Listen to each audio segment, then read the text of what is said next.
বিসমিল্লাহির রহমানির রহিম। শেখুল ওয়াজাইফ হযরত হাকিম তারিক মাহমুদ তার একটি দার্সে এক বিদেশি ভাইয়ের চিঠি পড়ে শোনান। সেই ভাই তার চিঠিতে লেখেন, আমি এই আমলটি শুরু যখন করি সেই সময় আমার $1,30,000 ঋণ ছিল। আমি এক রমজান থেকে আরেক রমজান পর্যন্ত একটি দিনও কোনো অবস্থাতেই এই আমল করা থেকে বিরত না থেকে আল্লাহর কাছে অনেক কান্নাকাটি করি এবং এই 1 বছরের মধ্যে আমি জানিও না কিভাবে আমার ঋণ পরিশোধ হয়েছে, কোথা থেকে টাকা এসেছে এবং কিভাবেই বা আমি আমার ঋণ পরিশোধ করলাম। এবং এই সময়ের মধ্যে আমি ক্যাশ টাকা দিয়ে গাড়িও কিনি এবং বাড়িও করি।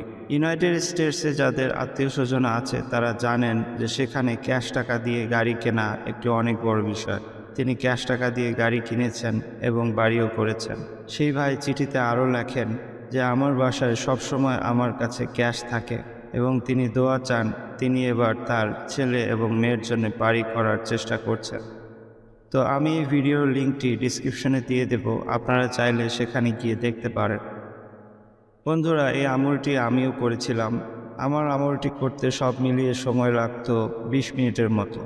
আমলটি হলো, পূর্বে এবং পরে আপনি তাক আদাত অনুযায়ী 3 বার, 7 বার, 11 বার, 21 বার, 41 বার আপনার সুবিধা মতো ছোট অথবা বড় কোনো দুরূদ শরীফ পড়বেন এবং মাঝখানে প্রতিবার বিসমিল্লাহির রহমানির রহিম সহ সূরা কাউসার 129 বার পড়তে হবে।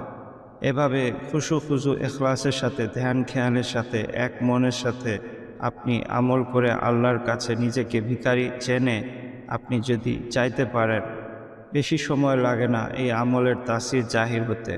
আপনি নিজেই বুঝতে পারবেন যে আল্লাহ পাকের তরফ থেকে কী খাজানা আপনি পেয়েছেন। আমাদের মাঝে অনেক ভাইয়েরা আছেন সহি উচ্চারণ করে কোরআন পড়তে পারেন না, তাই সূরা কাউসারের সহি উচ্চারণের মশকের একটি ভিডিও আমি নিচে ডেসক্রিপশনে দিয়ে দিচ্ছি। আপনারা দয়া করে দেখে নেবেন এবং নিজের উচ্চারণ সহি শুদ্ধ করে নেবেন। আমরা সারাদিন সারা রাত আমাদের অর্থনৈতিক সমস্যা এবং তার সমাধানের জন্য কতই না চিন্তা ফিকির করি, কতই না চেষ্টা তদবির করি।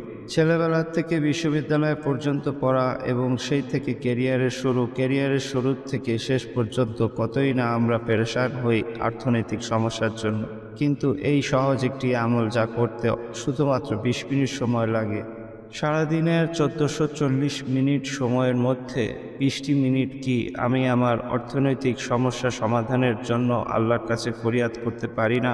তাই বন্ধুরা, আসুন সকলে মিলে আমরা এই আমলটি করি এবং দুনিয়া আখিরাতে ফায়দা লাভ করি।